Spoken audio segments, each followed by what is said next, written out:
வாங்க ஃப்ரெண்ட், ஜிஆர்டிக்கு உங்களை அன்புடன் வரவேற்கும். மீண்டும் தங்கத்தோட விலையும் வெள்ளியோட விலையும் சரிவு பாதையில் காணப்படவில்லை. தங்கத்தோட விலையில் சரிவின் வேகம் தாக்கம் ஒவ்வொரு நாளும் அதிகமாயிட்டே போகுது. இது ஒரு நல்ல செய்தியாக பார்க்கவில்லை. இந்த வாரத்தை பொறுத்த வரைக்கும் தங்கத்தோட விலையும் வெள்ளியோட விலையும் எப்படி இருக்குங்கிறதெல்லாம் தெரிஞ்சுக்க நம்ம ஜிஆர்டியை சப்ஸ்கிரைப் பண்ணுங்கள். வீடியோக்கு ஒரே ஒரு லைக் போடுங்க. வெள்ளி விலை 1 கிராம் 289 ரூபாய் 90 பைசாவும், 1 கிலோ 2,89,900 ரூபாய் அப்படிங்கிற விலை நிலவரத்தில் காணப்படவில்லை.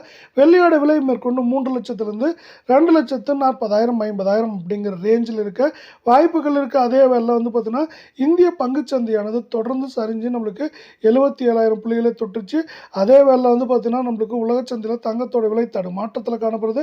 தங்கம் மற்றும் வெள்ளியோட விலை இந்த வாரத்தில் ஏற்றம் சரிவாக இருந்தாலும் சரியறதுக்கான வாய்ப்புகளும் சூழலும் அதிகமாக இருக்குது. அதே வேளையில் 24 கேரட் தங்கத்தோட விலை 1 கிராம் 16,308 ரூபாவாக காணப்படுற அதே வேளையில் சவரன் விலை 1,30,464 ஆகும்.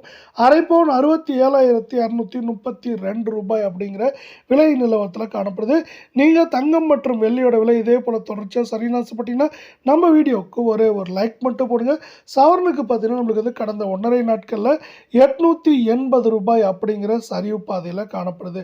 இது மேற்கொண்டு சரியறதுக்கான வாய்ப்புகள் அதிகமாக இருக்கா அப்படின்னு கேட்டிங்கன்னா கண்டிப்பாக இருக்குன்னே சொல்லலாம். இது மேற்கொண்டு நம்மளுக்கு 1,32,000 33,000 1,25,000 26,000 அப்படிங்கிற ரேஞ்சுக்குள்ளே இருக்க வாய்ப்புகள் அதிகமாக இருக்குது. அதே வேலை அடுத்து 22 கேரட் தங்கத்தோட விலை 1 கிராம் 14,949 காணப்படுது. இதே வேலை பார்த்தீங்கன்னா சவரன் விலை அப்படின்னு இந்த சைடு திரும்பி பார்த்தீங்கன்னா 1,19,592 ரூபாயாக காணப்படுது. அரை பவுன் 59,796 ரூபாய் அப்படிங்கிற சரிவு பாதையில் காணப்படுற அதே வேலை தங்கம் மற்றும் வெள்ளியோட விலை மீண்டும் சரின்னு ஆசைப்பட்டீங்கன்னா வீடியோக்கு ஒரே ஒரு லைக் போடுங்க. நம்மளுக்கு பார்த்தீங்கன்னா கடந்த 1.5 நாட்களில் 808 ரூபாய் சரிஞ்சிருக்க வேலை. இது மேற்கொண்டு 1,21,000 21,500லேருந்து குறைந்தபட்சமாக 1,15,000 16,000 அப்படிங்கிற ரேஞ்சில் இருக்க வாய்ப்புகள் மிக அதிகமாக காணப்படுது.